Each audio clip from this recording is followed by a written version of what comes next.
Hi guys, Hi guys. Welcome to FNS Bushcraft. We're here again at the shelter, as you can see behind me. The shelter.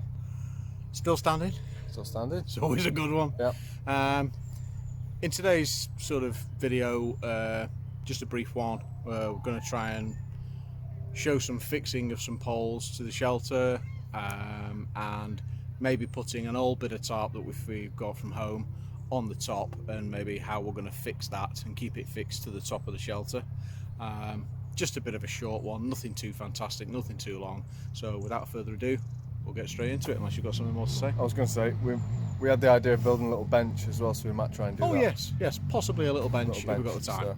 Excuse the noise in the background, some kids on motorbikes. Can't do anything about it. So without further ado, we'll crack on. Get on with the video. Further ado, even. See you soon. See you soon.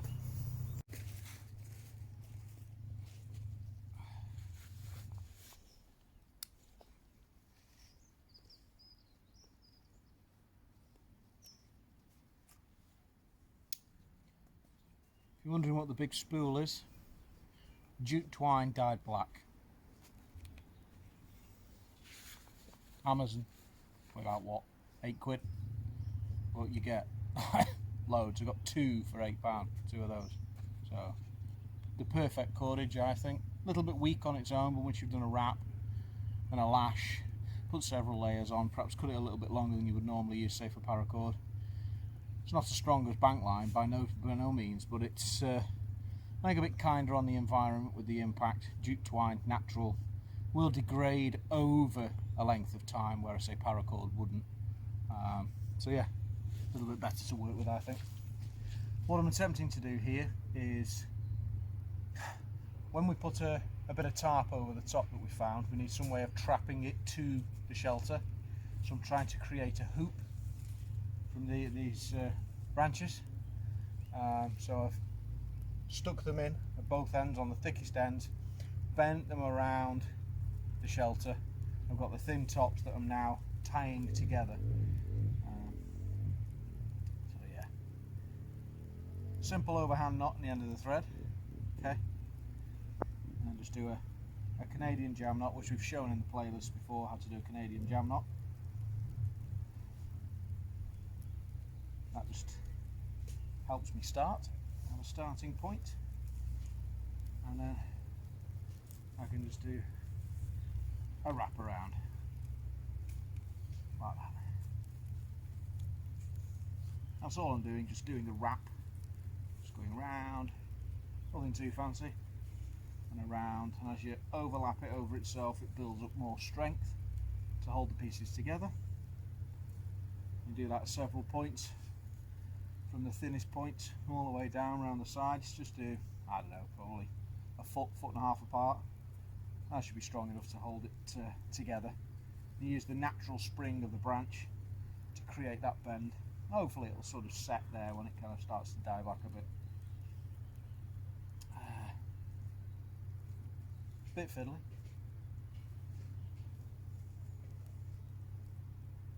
So we've done this here several times already, so we're used to doing it.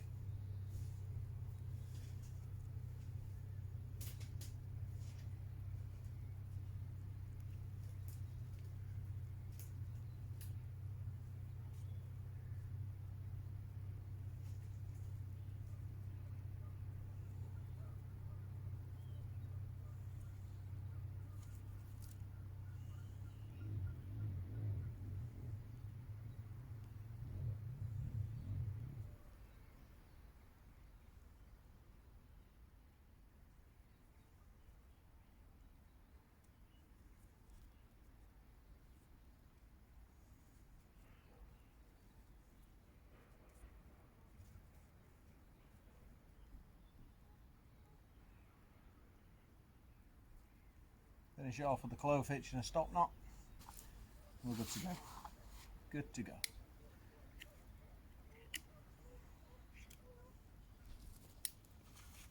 Like I say, just do that in a few places. Wrap it round itself.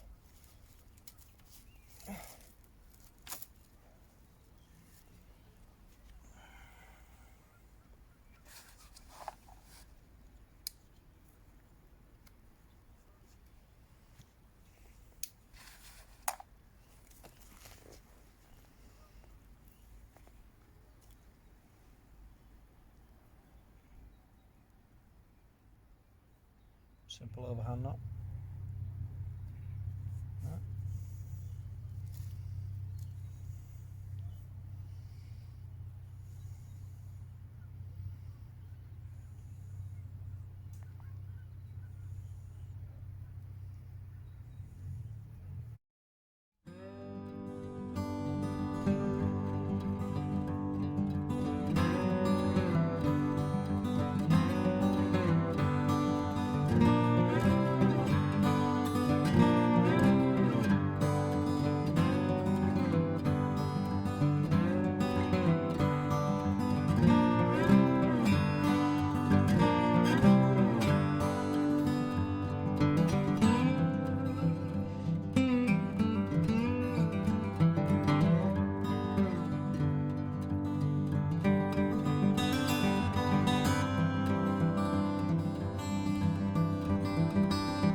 Basically I've took the thick end in there in a post near the door underneath all those just to trap it in. I've run it around and then just done a wrap tie, wrap and a wrap all the way around, and again another one, and then where I've got this end I'm going to do the same as I did around there. I'm going to wrap it around the thicker bit, tie it to it, and as we come round that's also just tucked in that end just to secure it.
Now obviously in the absence of maybe having large down trees we can strip the bark off, or you know, a stash of animal skins from previous kills that we would have perhaps used to feed the people that were trying to, you know, settle in this shelter for a while, i.e. gypsies, nomadic wanderers, things like that. In the absence of skins to put on the top to make that top piece waterproof, we're going to have to use a piece of brown tarpaulin. It's a scrap piece of brown tarpaulin. We'll try and make it look as neat as we possibly can, but that really is, given the environment we're in, all we can find. We would have perhaps sphagnum mossed it, but we just can't find enough sphagnum moss. It's all sporadic in patches and not very good. Whereas we have been to other places and found carpets and carpets and carpets of sphagnum moss you can just cut into big sections and roll up and use. I've used it for a bed before. It's fantastic, but we just can't find enough. So we have to find alternatives. So that's then kind of where it kind of comes away from the natural aspect, but that kind of explains why.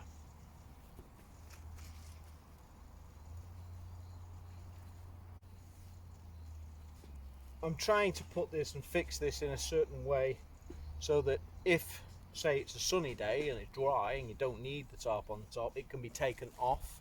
You can take the hoop off, you can take the tarp off, and allow the sunlight to come through and the warmth. But in winter, predominantly wet where we live, good idea to have protection.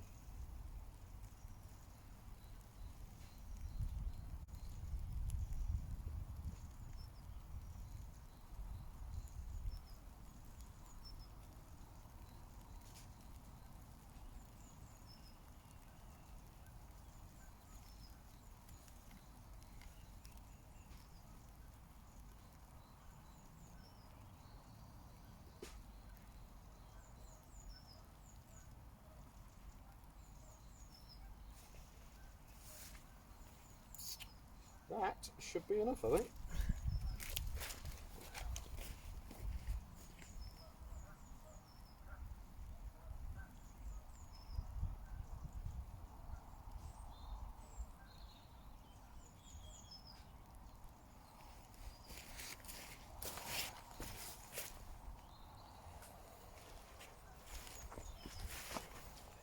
So as you can see, we have the original fixed loop that we've put round for the shelter, and then secondary to that I've got the loop that I've just created with these two branches, and that's going to be like a loose loop that we can use, and we can tie it down if we need to. Goes all the way around. This is the side I've just finished. Yeah, it's certainly looking good. We're getting there. Now we've got the reeds on. It gives it like a Hawaiian feel. We have a Hawaiian tiki hut with a grass skirt. This is the inside, and it's stayed fine with all the grasses in, and then reeds on the entrance just to kind of keep you up out of the mud and the wet. And this is the start to hopefully a bench.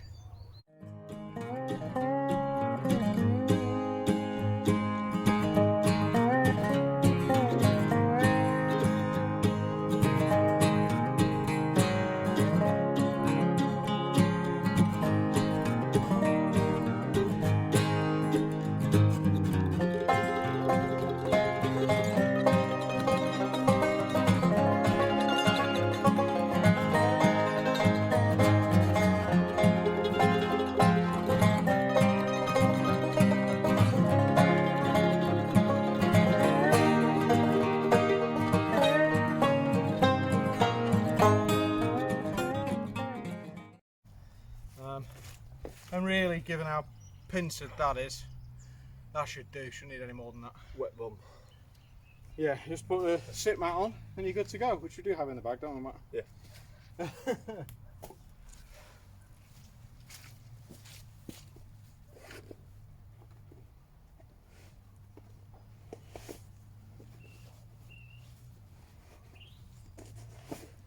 Now, using the same sort of principle as this, you could potentially... and these are just old roll mats, by the way. Yeah, we've seen before, haven't we? That's it. And you know what? That'll do my aging bum. And that is just a simple, no fuss bench. Just raises you up out of the dirt, out of the wet. Gives you something reasonably comfortable to sit on. Now, in the past, when we've had time, plenty of pine logs to create a lot of stuff from in a pine forest, pine logs everywhere, you know, abundant source of materials. Pine forest usually a lot drier. Yeah, and we found that when we've got the time and the resources, we can create probably a bench twice the length of this, and also with a reclining, so with a sort of angled backrest, so you can sit back like that. Yeah. We can't really show that in this one because of where we are. But maybe at a later date we can do like an upgrade on this in a pine forest near where we live. We will be doing many different types of shelters. Many different types of shelters, many different types of things like benches, tables, cutting stumps, all sorts of stuff. Different types of fire pits, fire lays, you name it. Different types of camping beds as well, Yeah. logs and Raised woods. beds. We can even do camping cots that are made with bushcraft tripods and a piece of canvas. There's a lot that can be done and a lot we've got to show. So yeah, stick with us. There's plenty of Thanks for your support. There's plenty of raised up beds that you can do. So if you've got like two trees that are quite close to each other, obviously the same length as you, so maybe 6 foot, depending on how tall you are, and you get 2 poles and lash them either side of the 2 trees.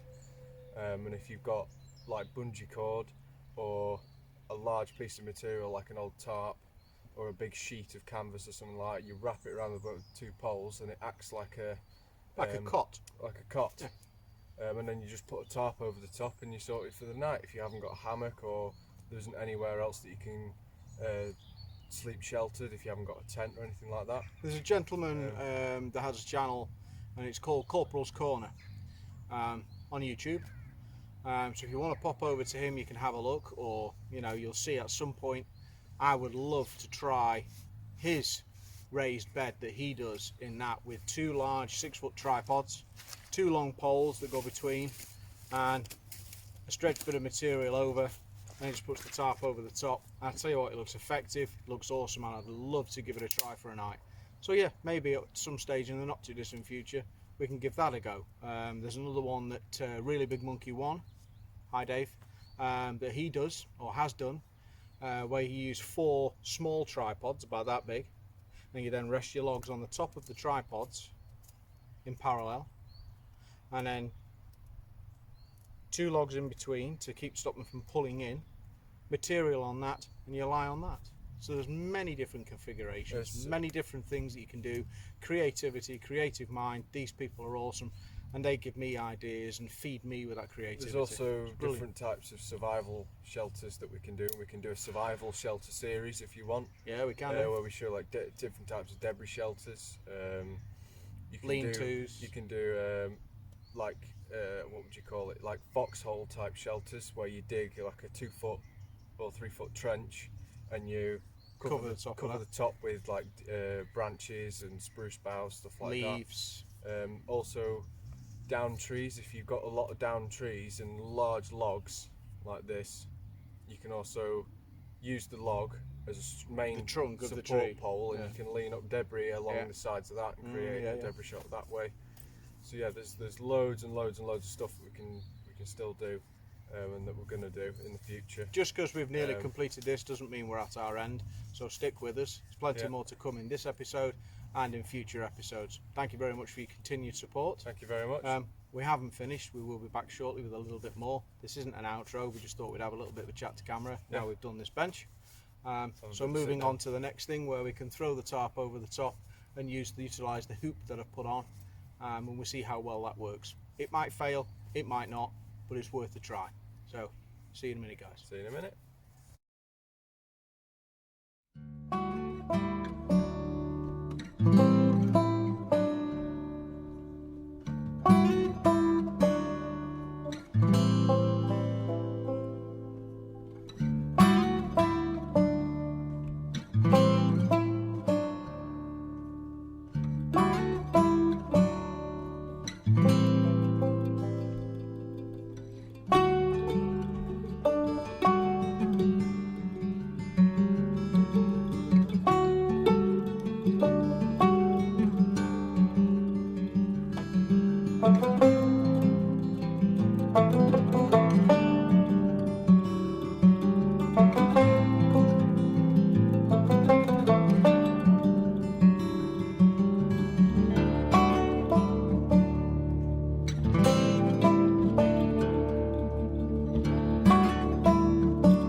tie it again here to here just to hold it down, and then just get some reeds up underneath in there. Yeah, you just could so do. the rain's got something to shed off. Now we've got that on, you could thread some reeds underneath the tarp, Yeah. between the pole, the tarp and the shelter, under there, just so they're sticking out there, just to fill that hole in. You know what I mean? Yeah.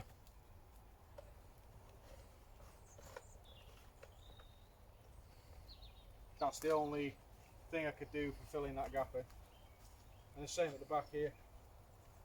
The same on this side. Just some reeds, shove them up and under, spread them out, shove them up and under, and they'll stick out a bit, yeah. But it'll give that shed off. So you want to go cut a load of reeds, you can do. We've made the bench, roof's on. I don't think a bad idea with a hoop, it works. I just need to trim it down on the inside. Yeah, because we've got these big tusks now sticking out in the entrance. So.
Okay, so the gaps that you saw before, we've now filled in with more reeds.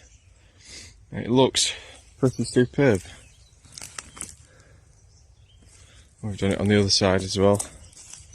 Just got this gap here. We filled all that in. And then the only other gap left is this one here. So 2 gaps left. And then it is pretty much finished, apart from the entrance.